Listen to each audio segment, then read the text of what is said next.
So this is a little video tribute to director and writer Peter Weir. So Peter Weir is an Australian film director, screenwriter and producer. He's known for films which often explore themes of alienation, isolation and the human condition. Weir's films have been nominated for a total of 12 Academy Awards, including Best Picture for The Truman Show and Master and Commander: The Far Side of the World. He was awarded the Academy Honorary Award in 2022 for his lifetime achievement. Weir was born in Sydney, Australia in 1944. He studied English and history at the University of Sydney and then worked as a television director in Australia. In 1975, he made his feature film debut with Picnic at Hanging Rock, a Sydney drama that became a cult classic. Weir followed Picnic at Hanging Rock with a string of acclaimed films, including Gallipoli, Witness, Dead Poets Society, Fearless, and The Truman Show. In the 2000s, Weir continued to make films including Master and Commander, The Far Side of the World, The Way Back, and The Kidnapping of Freddie Heineken.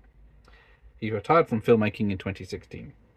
Weir is considered one of the most important and influential directors of his generation.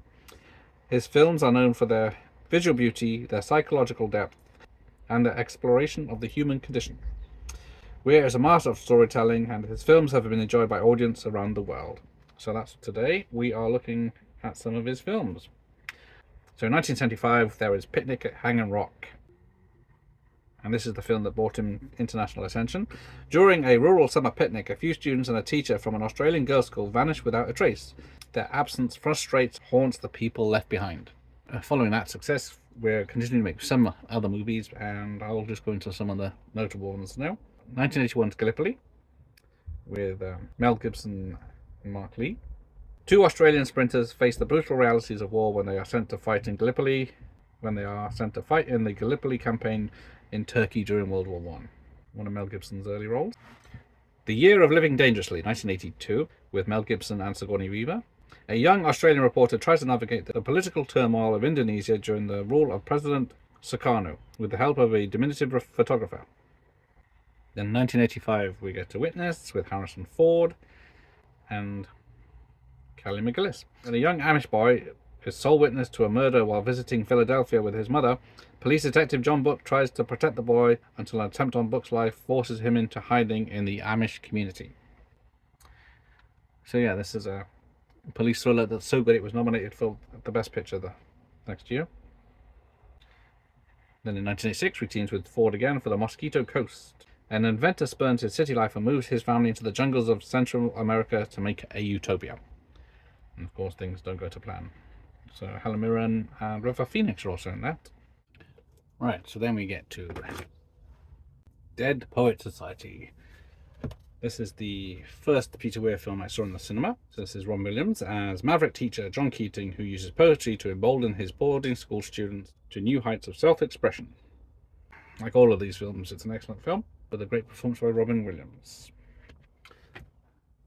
Then we get to Green Card, a romantic comedy with Andy McDowell and Gerard Depardieu. As a man wanting to stay in the US enters into a marriage of convenience, but it turned out to be more than that. And it is a lovely film. Again, proving Weir can turn his hand to anything. Then in 1993, he did a film with Jeff Bridges called Fearless. A man's personality is dramatically changed after surviving a major airline crash. And that is putting it very simply. It's an excellent film with a great performance by Jeff Bridges. Next on the list, The Truman Show. Stellar performance by Jim Carrey as an insurance salesman discovers his whole life is actually a reality TV show. It's got a great score by Philip Glass, and it's a joy to watch. Finally, Master and Commander: The Far Side of the World. During the Napoleonic Wars, a brash British captain pushes his ship and crew to their limits in pursuit of the formidable French war vessel around South America. With Russell Crowe, it's an amazing film, and everyone should see it. And in fact, you should see all of these films if you haven't. So Peter Weir's last film was 2010's The Way Back. So I have not seen this film yet. Siberian Gulag escapees travel 4,000 miles by foot to freedom in India. And it's got Ed Harris, Jim Sturgis, and a small part for Colin Farrell. So, don't know how this has escaped me, but I'll check it out. Anyway, there we go. Thanks to Peter Weir, thanks for watching, and here endeth the lesson.